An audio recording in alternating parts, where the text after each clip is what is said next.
A retired K-9 suddenly lunged at a student locker during a routine school visit, growling, scratching, refusing to back down. When officers finally pried it open, what they found inside made even the teachers gasp in horror. Here's what happened. But before we get into the story, drop a comment below. Let us know where you're watching from.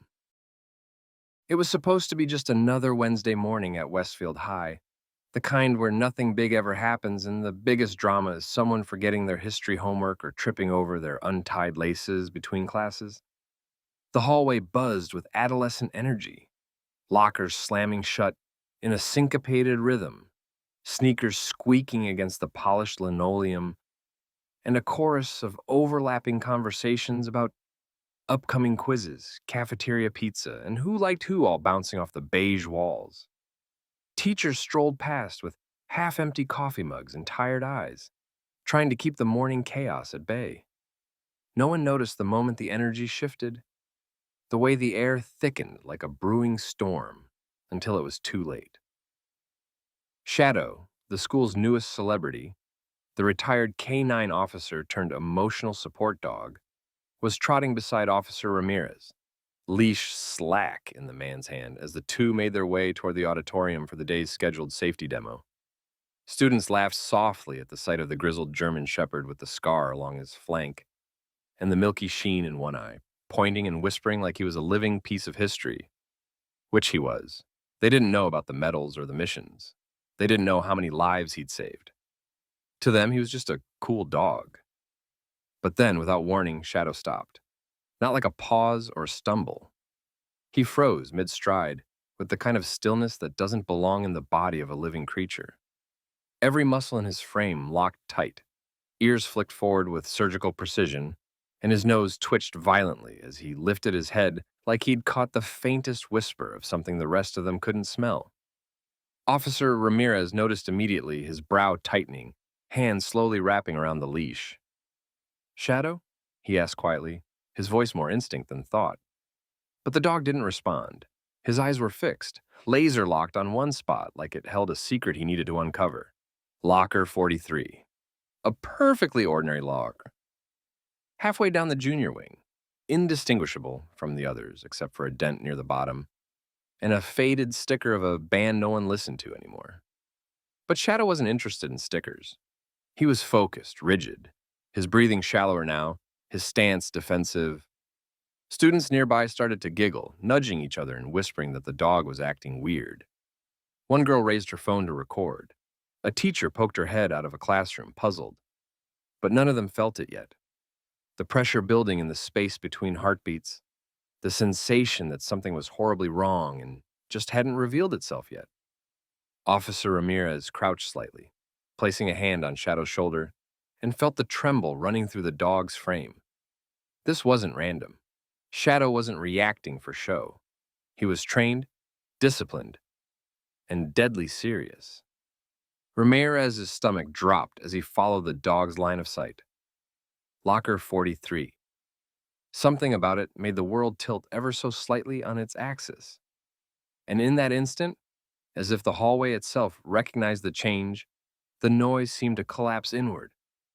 The laughter faded, the footsteps slowed, the ordinary fractured, and silence, cold, unnatural, and suffocating, settled in its place. It started like a flicker, barely noticeable, a subtle ripple in the current of a typical school day. But then came the bark, not playful, not curious. It was guttural, sharp, and full of warning, an alarm that sliced through the hallway chatter and slammed silence into every corner. Shadow launched forward, teeth bared, claws scraping against polished tile as he dragged Officer Ramirez toward the lockers. It was so fast, no one had time to react. One moment he was calm, the next he was all muscle and fury, slamming his weight against locker 43 like the devil himself was trapped inside. Students backed away, stunned. A few screamed. Others stood frozen, wide-eyed and breathless, their laughter swallowed by fear. Ramirez struggled to hold the leash, his boots skidding slightly as Shadow snapped and growled, slamming into the locker door with relentless force. "Shadow! Heel, Shadow!" he shouted. But it was no use. The dog was in full drive, every instinct in his body triggered by something the rest of them couldn't see, couldn't smell, couldn't feel. Teachers spilled out from classrooms, startled by the commotion. Ms. Donnelly dropped her coffee. Mr. Harker rushed toward them, shouting something about safety protocols. But nobody could hear him over the sound of metal rattling and the low, violent growl coming from Shadow's throat. The kind of growl that doesn't end until something hidden comes to light. Principal Hayes appeared next, flanked by two security guards, his usually calm demeanor shattered by the chaos unfolding in his school hallway. He took one look at the dog, the locker, and the terrified students huddled against the opposite wall. His jaw clenched. "Get him off," he barked to Ramirez. But Ramirez didn't move. His eyes were fixed on the dog, then the locker, then back to the dog. He'd worked with Shadow for years, trusted him with his life more than once, and he knew one thing for certain. Shadow never barked without reason. Ever. Finally, Ramirez gave a reluctant tug and called out again, voice softer this time. "Easy, boy. We got it." Shadow paused, trembling, his eyes never leaving the dented locker. The hallway held its breath. Ramirez stood, brushed himself off, and turned to Hayes. "We need to open it." Hayes hesitated, then nodded. A janitor was summoned. Keys jingled. Every student watched in silence, their day now flipped upside down, their phones forgotten. The key slid in with a metallic click. Shadow's ears twitched. The lock turned. A breathless moment passed, thick with invisible weight. And then, slowly, the door creaked open. The lock clicked, a sound that should have meant nothing. But in that hallway, with every breath held hostage by fear, it might as well have been the detonation of a bomb. Ramirez slowly pulled the handle, and the locker door creaked open like something from a haunted movie scene, revealing a cluttered mess of notebooks, gum wrappers, a crumpled hoodie, and what looked like a rolled-up gym towel shoved tightly in the back. At first glance, it was nothing special, nothing dangerous, just the ordinary chaos of a teenager's locker. Until Ramirez reached in and tried to pull the towel free. It didn't give easily. It was packed in tight, deliberately, like someone had made sure it couldn't move. When it finally slipped loose and fell to the floor, it hit with a weight that made every teacher flinch and every student take a step back. Shadow growled low again, the kind of growl that vibrated in your chest and made your spine go cold. Ramirez crouched slowly, his gloved hands working carefully, heart pounding like a war drum as he unwrapped the thick cotton, one layer, two, three, each one stained in places with something darker than sweat, something reddish. And then it slipped out, a bundle of zip-tied plastic bags tight and sealed. The top one had a smear on the outside, unmistakably blood, dried into the creases like a memory no one wanted. And across the front of the bag, scrawled in messy black Sharpie, was a name. Lena. The breath rushed out of Miss Donnelly like she'd been punched. "Oh my God," she whispered, her hand flying to her mouth. A gasp broke from the student crowd, followed by silence so complete it swallowed the world. Lena, the quiet sophomore who always wore her hoodie up, even in summer, the one who hadn't been seen at school since Monday. They said she was sick, that she was just at home with the flu, but this wasn't the flu. Ramirez set the bag down gently, as if it might explode, eyes scanning the contents for anything else. Notes, evidence, a cry for help. But all he saw was pain. Principal Hayes backed up a step, face pale, his voice cracking as he told the janitor to call 911. Two teachers ushered the nearest students away, but most didn't move. Stuck in place by the gravity of what they'd just seen, Shadow sat now, still and watchful, his job not over, his eyes never leaving that locker like it had betrayed him. Ramirez stood slowly, the rolled towel still in his hand, the name burned into his brain. Lena wasn't sick, she was a message, and whoever sent it had just been heard loud and clear. The flashing red and blue lights outside Westfield High cast eerie patterns across the tile floors. dancing across stunned faces as officers filled the halls like an invading wave. Tape went up, rooms were sealed off, and a once normal school day dissolved into chaos, whispers, and silent crying. Students clung to each other in the gymnasium, phones gripped tight, while parents rushed through the front doors demanding answers, their voices brittle with panic. Principal Hayes tried to keep order, but his voice barely rose above the hum of confusion. Meanwhile, Shadow didn't rest. He pulled at the leash, nose sweeping across floor tiles, tail rigid with unspent energy. Whatever he'd sensed inside locker 43 wasn't the end. It was just the opening move. Ramirez followed, tension wound tight through every nerve, letting the dog lead. They moved past classrooms, past the media frenzy unfolding at the school's entrance, down a side hallway few students ever bothered with. Shadow stopped suddenly, paws planted in front of an old janitor's closet with rusted hinges, and a door that groaned like it hadn't been opened in weeks. Ramirez opened it slowly, blinking into the dust-choked dark. Inside, buried under collapsed shelves and a tangle of yellowed mop heads, was something wedged awkwardly behind a bucket of murky water. Shadow pushed forward, pawing at the pile until it shifted, revealing the edge of a weathered black and white notebook. Ramirez reached down and pulled it free, heart pounding in his ears. It was heavy with moisture, the edges swollen and warped, held together with layers of duct tape like someone had desperately tried to protect it from destruction. The cover was blank, but the moment he flipped it open, the silence of the room shattered. The first page screamed without sound. Scrawled in jagged black pen, almost carved into the paper, were the words, "They think we're invisible. They think no one will believe us."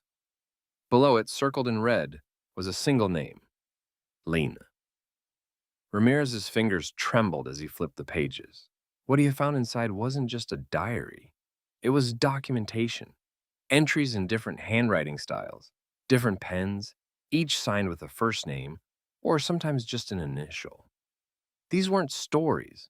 They were records, names of teachers, places around the school, times, incidents, details so specific and so haunting they read like police reports written by children too scared to speak aloud. One entry said, "He always locks the door before lunch detention. No cameras in room 206. Another read, "If we tell, they say our families will pay." Ramirez felt his stomach turn as he scanned line after line, realizing this wasn't just Lena's story. It was a network. A shared cry for help passed between students like contraband, preserved in secrecy because no one on the outside believed them. And the worst part? The pages ended mid-sentence, like someone was interrupted. Shadow let out a low whimper, eyes locked on the book like it might come alive.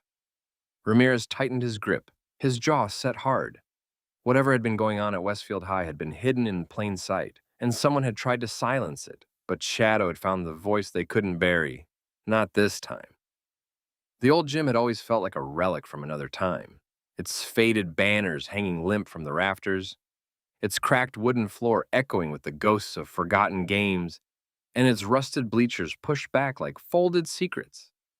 During school hours, it was just a space for dodgeball and half-hearted assemblies. But at night, according to the journal's entries, it transformed into something else entirely. Shadow led the way again, his nose twitching, posture alert, each step measured like he already knew what they would find. Ramirez moved behind him, flashlight in hand, heart pounding louder with every echoing footstep across the scuffed gym floor. The air was colder here, heavy with the kind of silence that doesn't come from absence. It comes from suppression, from the weight of secrets pressed into concrete and wood. Beneath the far bleachers, a gap barely wide enough for a man to crawl through had been pried open. Ramirez ducked and slid in, the beam of his flashlight cutting through the dust-choked darkness. What he saw wasn't just disturbing, it was deliberate. A circle of old blankets, crushed water bottles, a snapped pencil, a charm bracelet with a broken clasp, still gleaming faintly in the beam of light. He recognized it. Lena had worn it nearly every day, tiny hearts swinging from her wrist as she walked silently down the hallway. Ramirez swallowed hard, then turned toward Shadow, who was now growling softly at the far wall. at a sliver of torn paper taped behind a loose board. Ramirez pried it loose, another journal page, different handwriting, the ink smeared and frantic. It read, "We met here again tonight. Ms. G brought snacks. Said we're safer if we share stories. Said keep eyes on locker 43. He knows about it now. He's watching us." The page ended there, torn abruptly. Ramirez tucked it into his coat and crawled back into the gym light. Shadow remained at the gap, pacing, restless. It wasn't over. Not even close. Later, back in the command center, Ramirez reviewed the grainy surveillance footage from 3 nights prior. Timestamp: 11:13 p.m. The gym doors open, just wide enough for a figure to slip inside. A man, tall, athletic, carrying something large and heavy slung over his shoulder, a duffel bag that sagged as if burdened by more than gear. He moved quickly, glancing over his shoulder before disappearing behind the bleachers into the very space Ramirez had just crawled through. And the man, he wasn't a stranger. He was Coach Claiborne, the same man who ran morning drills, who joked with students, who gave Shadow a pat on the head earlier that day without flinching. Ramirez leaned in closer, heart hammering, bile rising. What had been in that bag? And how deep did this go? "Locker 43 holds the key." The phrase echoed in his mind like a curse. Shadow let out one sharp bark, as if confirming what Ramirez already knew. The real game had just begun. And the rules? They were written in whispers. Most people at Westfield High didn't even know the basement existed. It wasn't on the official map, and no one ever scheduled classes there, and it was a leftover from another era. A Cold War relic turned into forgotten storage space that everyone pretended wasn't real. But Shadow knew better. As Ramirez followed him through a side door tucked behind the stage curtain in the old auditorium, past a half-ripped caution sign and a stairwell so narrow the air felt squeezed, it became clear this wasn't just a basement.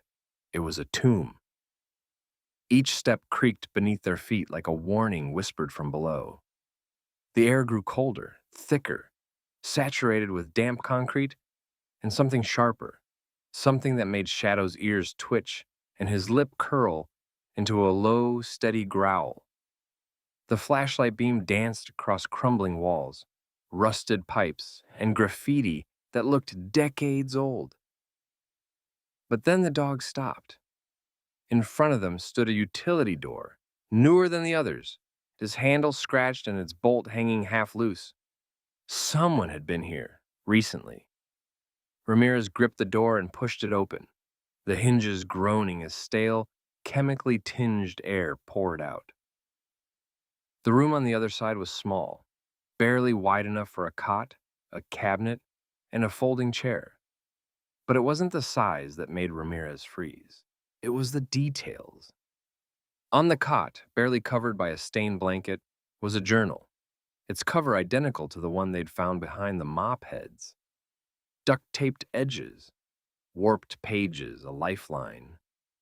Beside it, on the concrete floor, lay a school ID snapped down the middle. Ramirez bent down slowly, breath catching in his throat. Lena Montrose. Her face stared back from the card, young and serious, framed by a hood pulled half over her head. A girl who had vanished without warning, and whose voice still lingered in every hallway whisper. Shadow nosed the air, his growl softening into a whimper as he sniffed the ID, the cot, the corners of the room like they still held her warmth. Ramirez opened the journal and flipped to the last page. It read, "They found the first one. He knows I'm next. I heard them say basement. I don't think I'll make it out."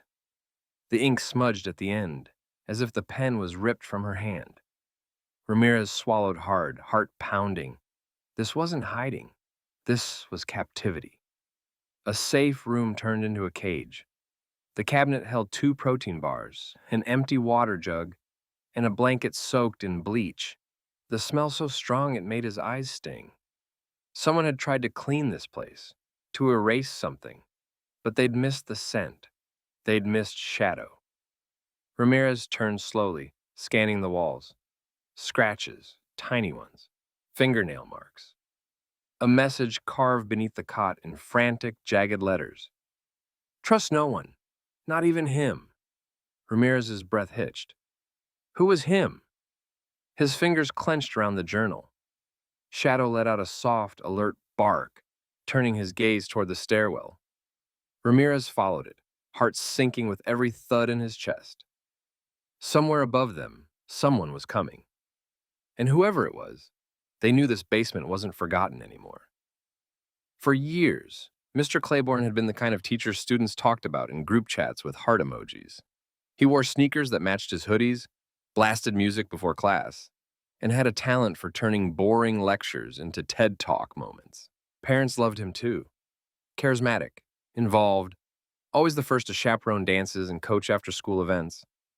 But masks slip, eventually. And in the quiet storm that swept through Westfield High, his slipped with a soundless thud. It started with 6 journal entries. Different handwriting, different ink, same name. Claiborne, and always paired with the chilling phrase, "Watch the hands." Ramirez circled the name each time it appeared, the pen digging harder into the paper with every loop. The page edges curled under pressure, as if even the paper recoiled from the truth. When Claiborne was asked about Locker 43, his grin came too quickly, too wide. Kids play jokes, he said, waving a dismissive hand like the whole thing was beneath him. Probably planted something. You know how they are. And when Shadow growled low from his spot in the corner, Claiborne laughed it off again. Old drug dog, right? Probably picking up traces from a decade ago. But Shadow wasn't growling at the air. He was staring straight into Claiborne's soul. Ramirez didn't say much during that first conversation, just watched, listened, and noted how Claiborne's fingers tapped nervously on the desk in a staccato rhythm that didn't match his calm tone. Later that night, the forensic team went to work. They searched the teacher's car, a navy blue SUV parked 3 rows from the school's rear entrance. It was clean. Too clean. Smelled of disinfectant, like someone had scrubbed away the past. But cleaning couldn't erase everything. In the trunk, tucked beneath the floor mat, they found tiny strands of blue nylon, identical in color and weave to the gym mats used at Westfield. The same kind pulled from Locker 43. That would have been enough to raise eyebrows. But then came the receipt, dated 2 nights before Lena vanished. Time-stamped at 10:46 p.m., a single item, industrial bolt cutter, paid in cash. Ramirez stared at the printout for a long moment. Shadow pressed against his leg like a silent anchor. The puzzle pieces weren't just fitting, they were screaming. Claiborne was called back in the next day, under the guise of helping with the investigation. He joked as he walked into the office, smiling, casual. But this time, Shadow didn't growl. He lunged. Ramirez held him back just in time, but the message was clear. There was no mistaking the scent anymore. Claiborne's smile faltered. Just for a moment, a crack in the facade. And Ramirez saw it.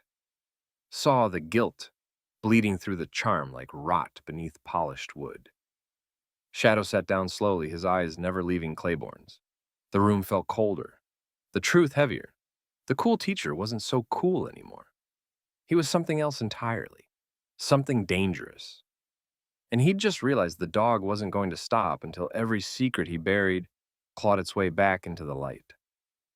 The walls of Westfield High had barely stopped vibrating from the shock of Claiborne's exposure when another tremor struck.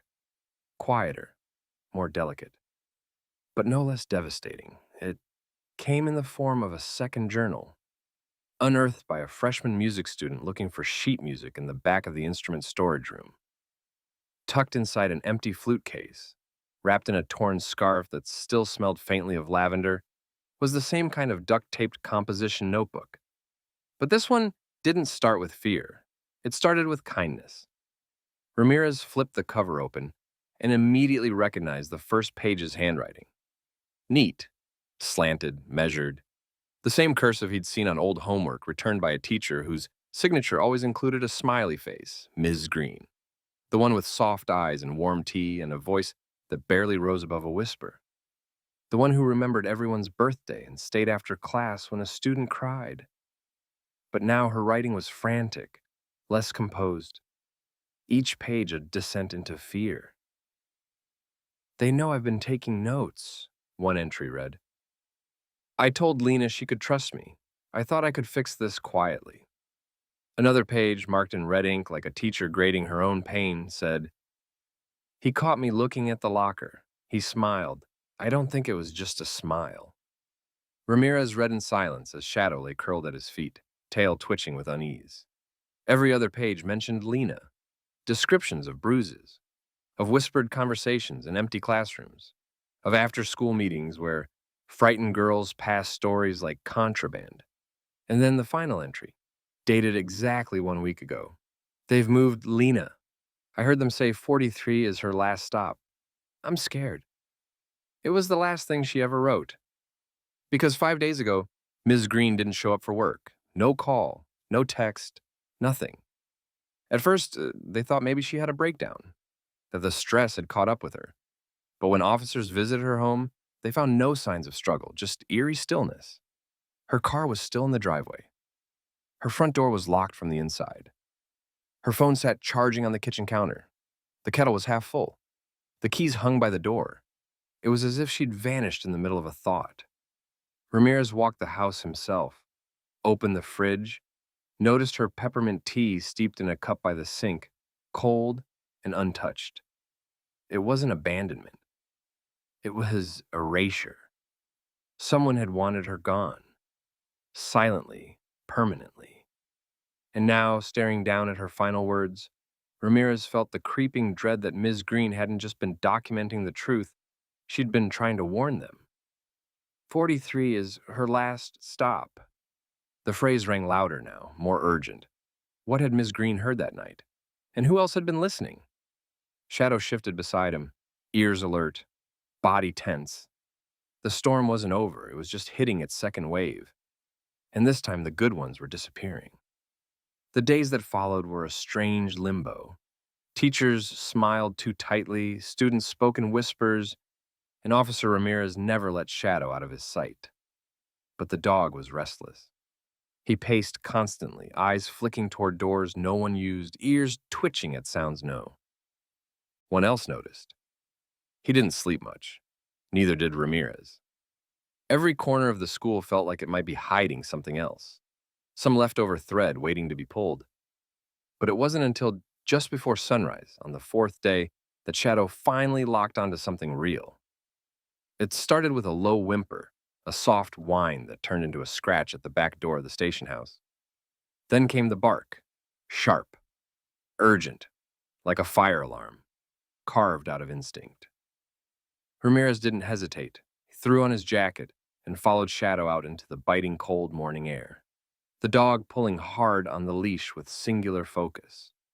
They crossed the empty campus under a sky still bleeding purple, moving past the cafeteria, past the gym, and finally toward the track field. Ramirez's boots crunched against frozen grass as they neared the maintenance shed, an old, dented structure used mostly for cones, paint, and forgotten sports equipment. Shadow lunged at the door, barking like something inside was alive. Ramirez stepped forward, heart pounding, and gripped the latch. It was padlocked. But the lock had been twisted once, bent ever so slightly, like someone had tried to break it from the inside. With one solid pull, the rusted latch snapped. The door groaned open, and the smell hit him first.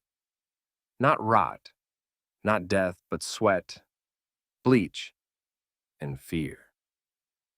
Shadow pushed in, nose low, tail rigid. Ramirez followed with his flashlight and spotted the tarp. It was lumpy, moving.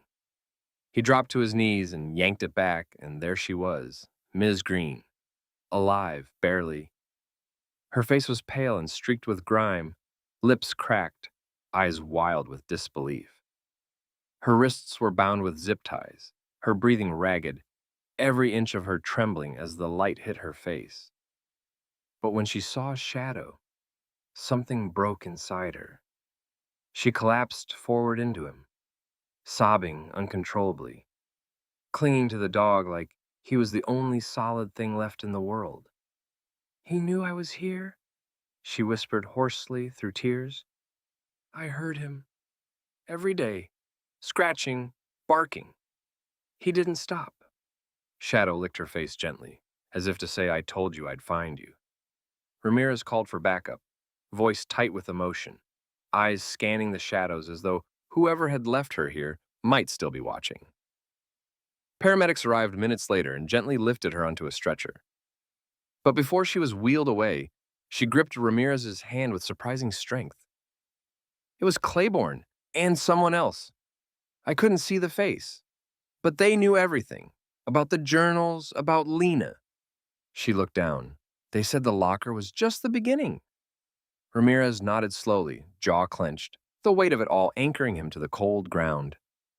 As the sun cracked over the horizon and sirens echoed in the distance, Shadow sat beside him, finally still.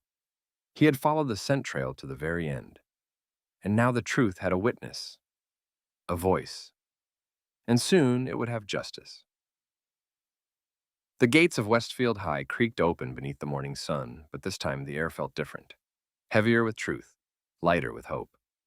The front lawn, once just an overgrown patch of grass, now held something sacred, a life-sized bronze statue of a German shepherd, eyes forward, posture alert, forever frozen in the moment he decided not to look away. Shadow. Beneath his paws, the plaque read, "For the voices he found when no one else listened." Students filed past it on the first day back, some stopping to place flowers, others leaving notes folded tight, confessions or thank yous or maybe both. Tighter security now lined the halls, new cameras, new doors, new leadership. The old was gone, scrubbed out, but not forgotten. It couldn't be. Not after what they'd seen, not after what they'd lost. Lena's parents stood beside the statue that morning, hand in hand, their eyes red but proud. The mother held a photo, Lena in her hoodie, smiling softly, unaware her bravery would one day echo through an entire town. When she stepped to the mic, her voice trembled, but her words were steady. "One dog saw what no one else wanted to, and he saved not just our daughter's truth, but many others who might have been next." Silence fell, and in it, tears quietly slipped down faces that had once looked away. Shadow sat beside Ramirez at the edge of the crowd, ears perked, tail calm, gaze locked on the school doors like he knew the world still held work. He was retired now, officially. But that didn't mean he'd stopped caring. Every Tuesday he visited the classrooms, escorted down the hallways like royalty. Students bent to pet him, whispered thank yous, tucked small charms into his vest. Bracelets, pins, sometimes just notes with trembling handwriting. Some cried into his fur, silent sobs soaked into his shoulder as they remembered what they'd been, too afraid to say out loud. And Shadow let them. He stood still. He listened. He always had. Every time they passed Locker 43, welded shut now, painted gray like the stone around it, but marked forever by a black plaque that read, "Justice lives here," Shadow would pause. Just for a second. He'd lift his ears, tilt his head slightly, and scan the corridor like he was still listening for something only he could hear. Then he'd move on, satisfied. Ramirez walked beside him, his once worn badge now gleaming with quiet pride, knowing what the students didn't. Shadow still had the instincts, still had the fire, still had the heart of the dog who had dragged them all from darkness. And though the case was over, and names had been named and truths exposed, Westfield would never forget who broke the silence first. Not the teachers, not the officers. A dog. A broken-tailed, cloudy-eyed, battle-scarred K9 who refused to sit still when something was wrong. And because of that, the halls were safer. The stories were heard, and a hero walked among them, silent, steady, watching. Always watching, just to be sure.